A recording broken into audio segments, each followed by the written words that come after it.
Catherine Britt and Lachlan Bryan have so many awards and nominations between them that I'd be here for a while if I tried to list them. But suffice to say, they are two of the most eminent singer-songwriters in Australian music. And luckily for us, they have decided to work together as The Pleasures. The debut album from The Pleasures is called The Beginning of the End, but hopefully it is just the start for this pair. Hello, Catherine. Hello, Lachlan. Morning. Hi, Sophie. It is indeed morning. I have sunshine here. Who knows if it's sunshiny where you are, but I'm going to start with you, Catherine, and say this collaboration was your idea because you texted Lachlan one night, said something about working together. What was your instinct about why he would make a great collaborator? That's a great question. I think I don't come across a lot of people that are like-minded as far as music goes. And, you know, when you do meet those people along the way, you really sort of hold tight to them. I've got a few in my life that I keep staying friends with because we just understand each other musically. And I think it's just I don't know, it's like doing it for the right reasons. It's knowing, what the great music is and sharing that with each other. And I think, the craft of songwriting and appreciating that. And there's just not a lot of artists that are out there that totally get it all, When I met Lachlan, well, actually, when I first heard Lachlan's music, I was singing on his debut album that was recorded by Rod McCormack. I actually don't know if it was your debut album, but it was the first album I'd heard. And I remember I actually looked it up recently because I was trying to figure out when that was. And I'd written this message to Rob McCormack saying, what was the name of that Paul Kelly / Hank Williams type guy? Like, I loved his voice immediately. I thought, this guy's cool. He's got something different. He's not trying to be the next Keith Urban. He's not, not that there's anything wrong with that. Let me point that out. But I just felt he was doing something that was different in the market and it was original. Mm-hmm. I was instantly, attracted to his music.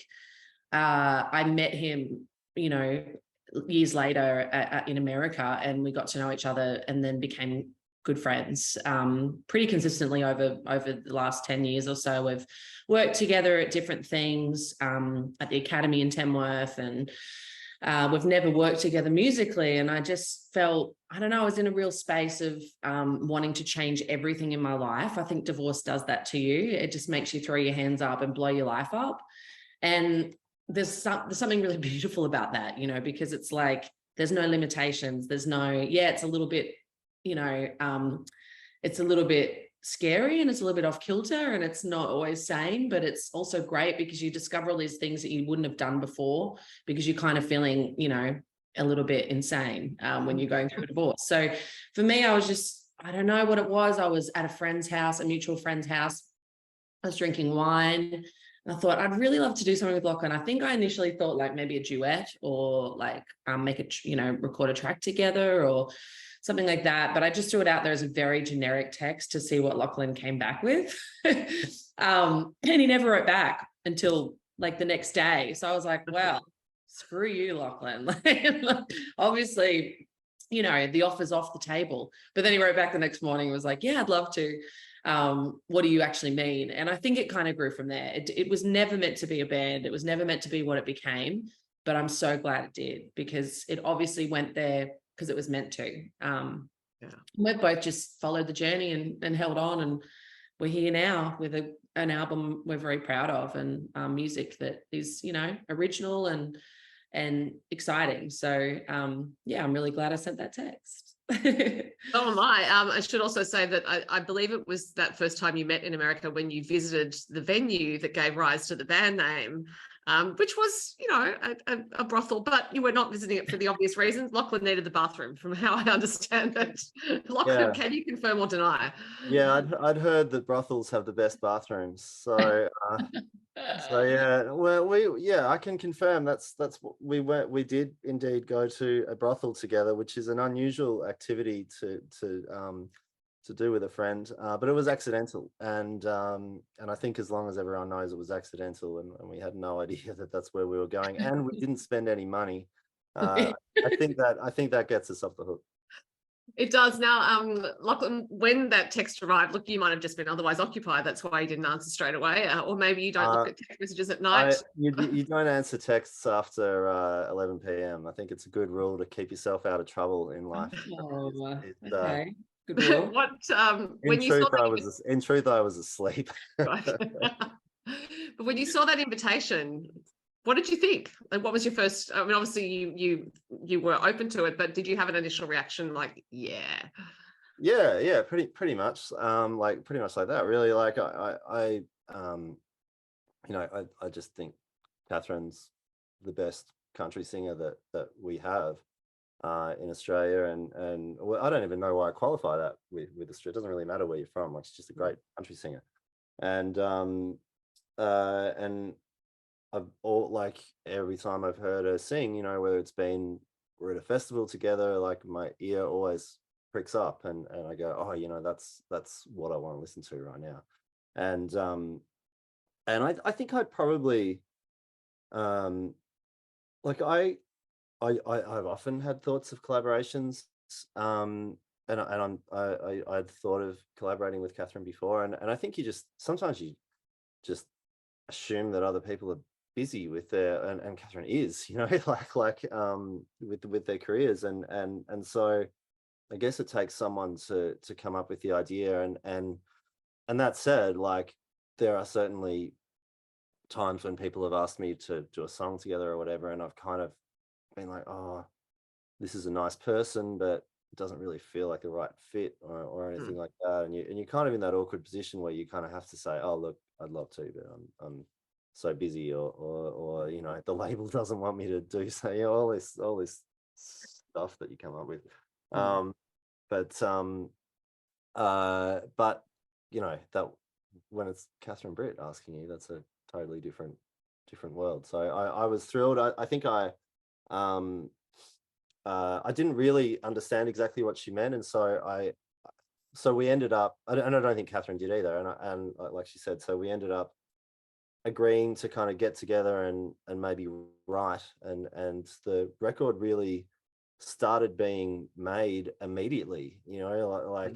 We started writing maybe on the, I don't know, maybe it was a Monday night. She came down and stayed for a few days in Melbourne. We started writing on the Monday night, and the first notes of the record were put down in the studio on the Tuesday morning, so it was really intense, and once we started, and we still didn't know whether we wanted it to be a record or a EP or a couple of songs or whatever, but once it started, it just has had this sense of momentum that I haven't really experienced before, to be honest. So it's all been very natural. It's so interesting, that momentum, because you can feel it on the record. There is an energy to it, and it's almost like Catherine opened a channel, but also because, Catherine, you were brave in making that in offering that invitation to Lachlan, because he could have said no, and you could have thought, oh, now I've got to see this guy at festivals and he's turned me down. So it's almost like there was that wasn't going to happen, to be honest. So it's one of those things, those weird things where art comes from the ether, I guess, and the two of you just happen to have channeled the same thing at the same time. Yeah, well, I was just thinking then, as Lachlan was talking, there's only a few artists I've ever reached out to work with. One was Elton John. Another one was Steve Earle, Guy Clark, and Lachlan Bryan. That's a pretty good list. Wow, I'll be on that list anytime. I don't reach out. I feel like if you're ever having that conversation in the future, people are going to go, and who? And who? Who's that? But it's also interesting that you talk about the writing process as being the way it was, because I know the albums ended up as a concept, had a concept almost, which is a relationship breakdown told from both sides. Did that concept start to emerge fairly quickly? So, Catherine, a question for you, I think. Yeah, it was definitely not intentional that way. We just started writing songs, and I think, like every songwriter, you write often from what you're going through in life at that time. So naturally, I wrote a divorce album, and naturally, Lachlan wrote a, somebody's breaking up with me album. So I think we're in, different places, and I think Lachlan was reacting to my emotional state, as any friend would, in that moment. You, as a good friend, you just sort of, you're there for them to drink wine with, to write sad songs. And I think that, it just happened that way, but it ended up being that record. And I hate limiting it to that, but, that's what albums are for me often, and maybe for Lachlan too. But I find that my latest album is just my last 3 years of my life. It's just the latest chapter, that I've written into songs. So it was probably always going to be that way with my influence. And then what I loved about, what Lachlan brought to it is his own, the songs I wouldn't have written. And that's the great thing about co-writing. Their melodies you wouldn't write, their lyrics you wouldn't write. It just takes you to a totally different place. And I think that place was really special. The mix of my songwriting with Lachlan's songwriting and the fact that it worked. It doesn't often work so easily, you might really love an artist and then you get together in a room and it's really uncomfortable to write a song with them. There might be a terrible songwriter in that situation, but great on their own, and I was always a solo songwriter, and I'm pretty sure Lachlan is too. So it's really uncomfortable co-writing, it's not nice sharing that with somebody else, especially something so raw and painful, like divorce and then, going through this part of your life, this, mid to late 30s, where you're kind of having like a midlife crisis in some ways, and you've got kids and there's, sometimes there's divorce and repartnering and dealing with all the mess of all of that. It's beautiful fodder for country music. So used it. What I think is great about it as a breakup album, though, is that I couldn't detect a single line that was whining about why someone didn't love you or begging to be taken back. And so often in these sorts of songs there is that. So I don't know if that's just something that never appeared on the page, or whether you batted it out. I haven't thought about that really, but I think that's probably a good observation. I think what's interesting is like when you hear like all of these songs we both sing on, and a number of them are sort of sung parallel the whole way through, and a few are a duet, like genuine duets, where we both sing a different part or a different section or whatever, join in on the chorus, how a duet normally goes. And I think what I've kind of noticed after, finishing it and hearing people talk about it and everything is that often duets kind of come about. I feel like rarely duets are actually written by the two people that are singing them. And so often what ends up happening is you just find a nice song that the two of you want to sing together. And you have to kind of find a way to make it work with two characters or two people. So you often end up singing the same side of the story. Like it might be, a song that the first person has written, and then the other person is just singing with them, kind of agreeing with them, and singing another version of their. And when that's a guy and a girl doing it, or it kind of sounds to me like, oh, this kind of insipid second person is just kind of going along with this heartbreak in the hope that maybe they might be able to like sneak in on the side, like down.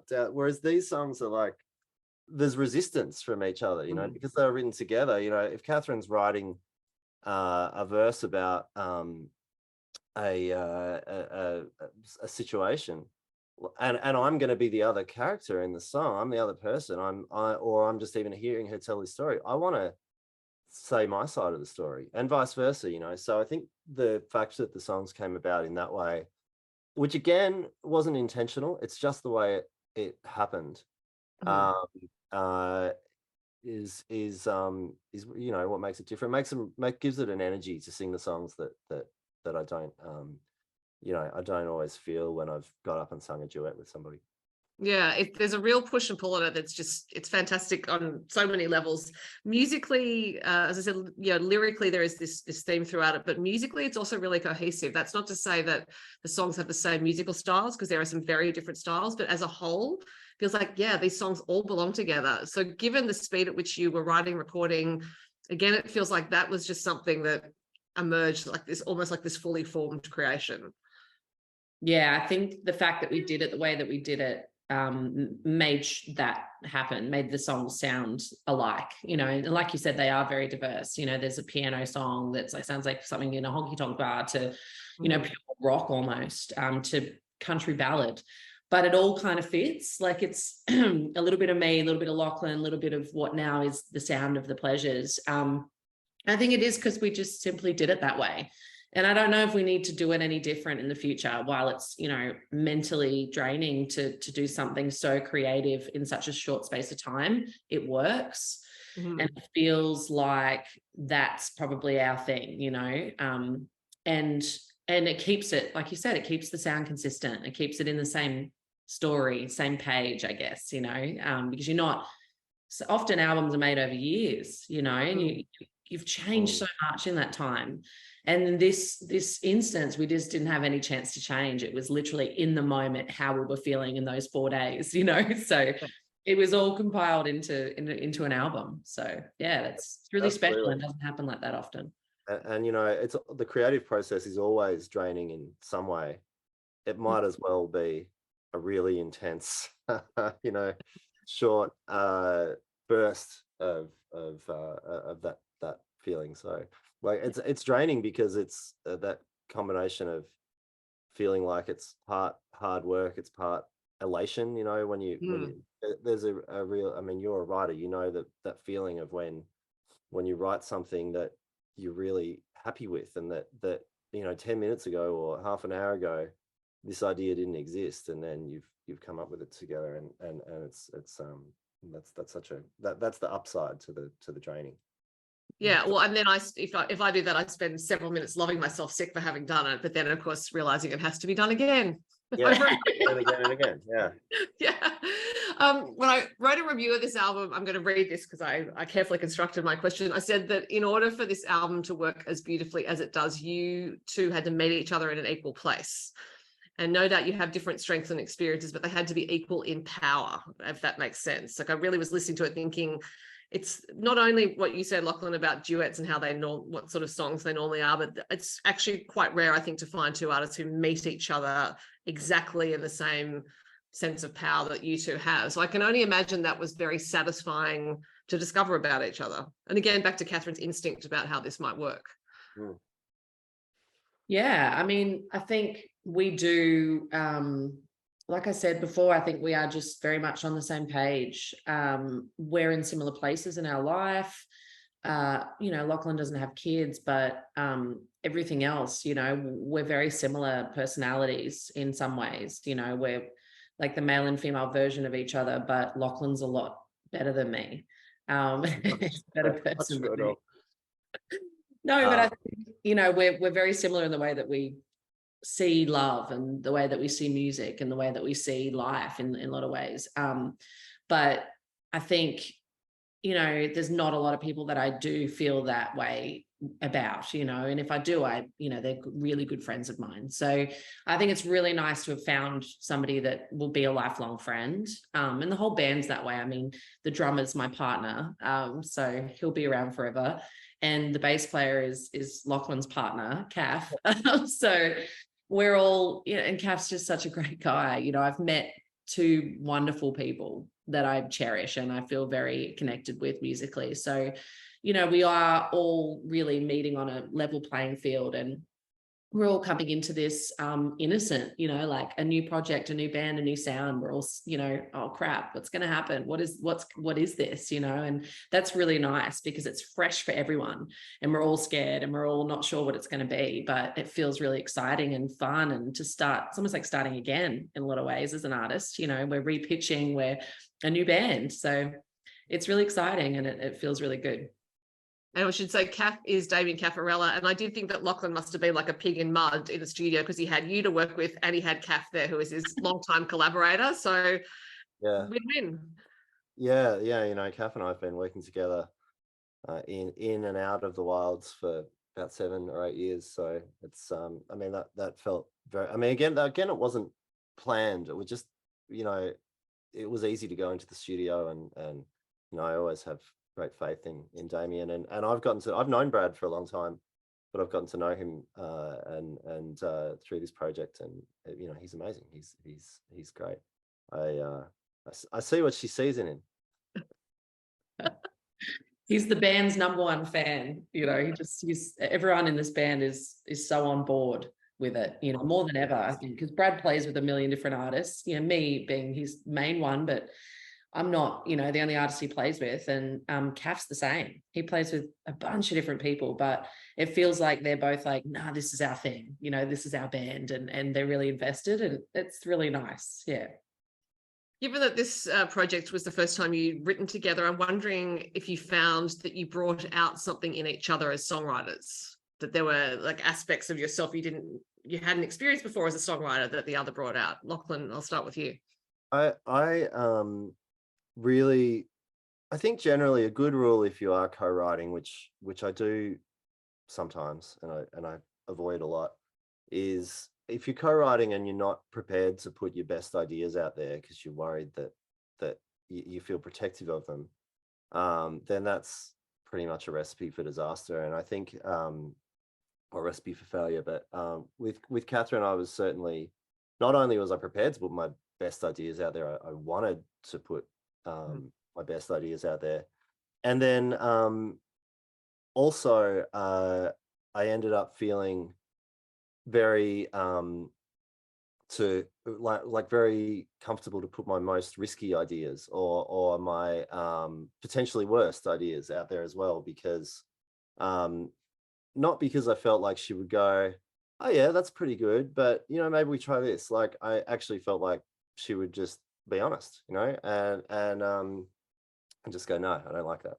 And I think I've learned, I mean, maybe even beyond songwriting as a person, I think that Catherine is incredibly direct and honest, and that is something that I find, you know, I don't feel like Catherine sugarcoats things, and that's refreshing. And I'm trying to be a bit more the same. I'm not sure how people around me feel about that, but I feel better about it.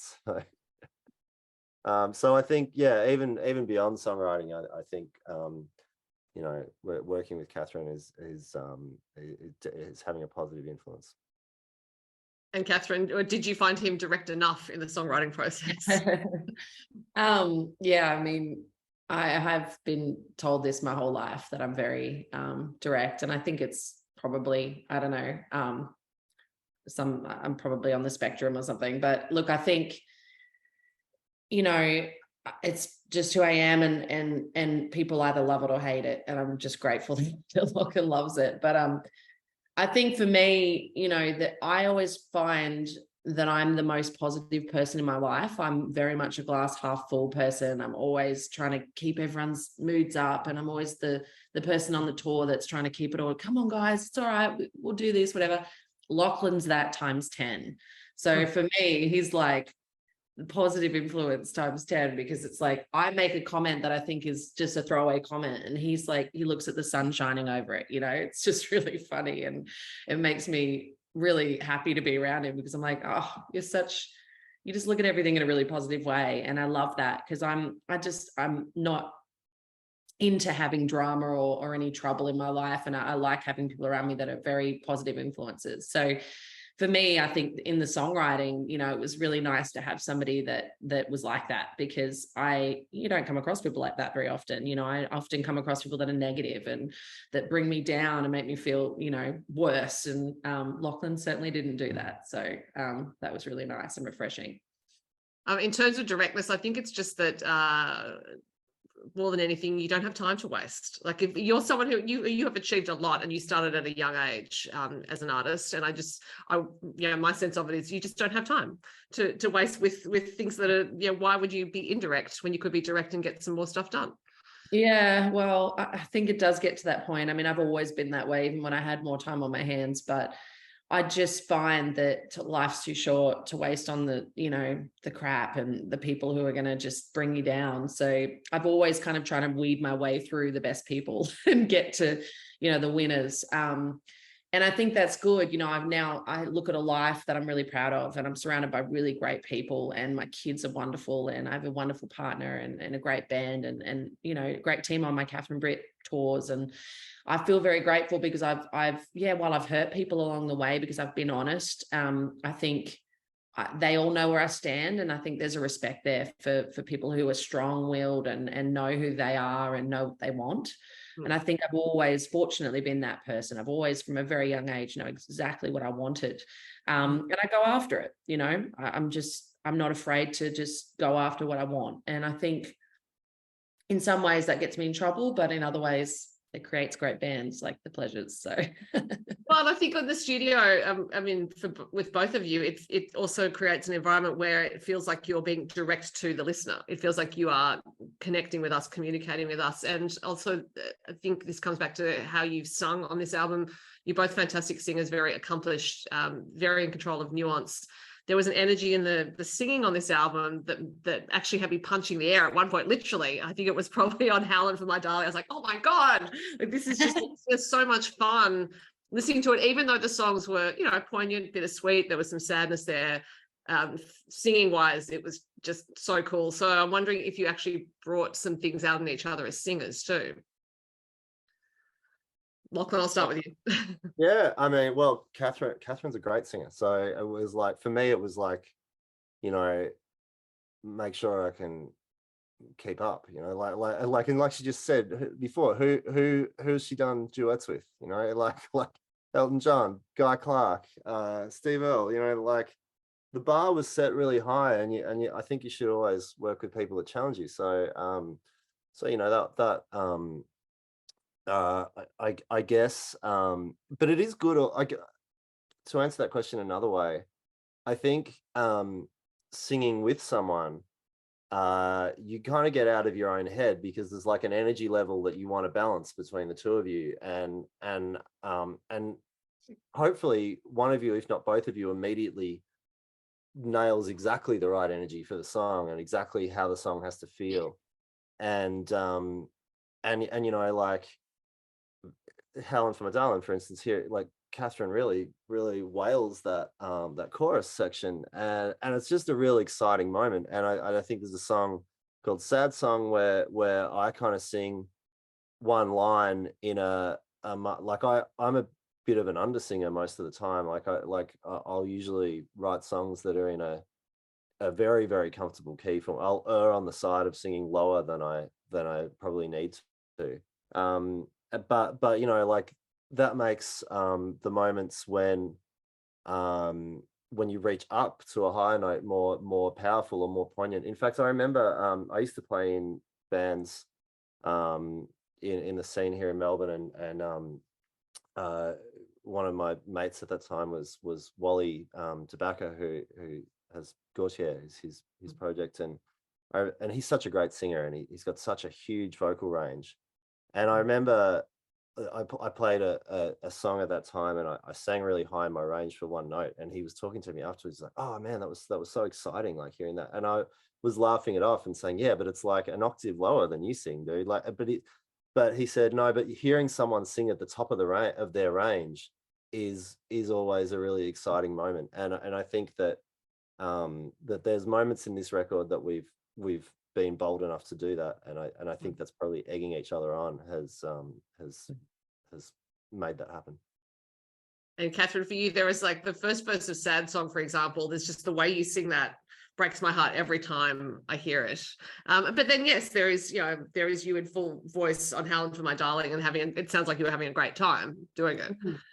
Yeah, for sure. I think, you know, I definitely vocally went to a different place than I've been to before. And I think for me, I tend to oversing, and I think it's nice to have somebody bring me back, you know, to a place of just singing and not needing to do anything to, you know, I have a very loud voice. It's very foghornish, and it's nice to bring that back a little bit and match somebody's level and presence. And I think that was a really nice lesson for me to just sing back a little bit, you know, and there's some beauty in that, you know. I think Lachlan, while, you know, in Sad Song and stuff, he sang these really great stretching his vocal, almost yelling moments. And I remember in the studio, me and Kath going, oh, holy crap, you know, that's great when he sings like that.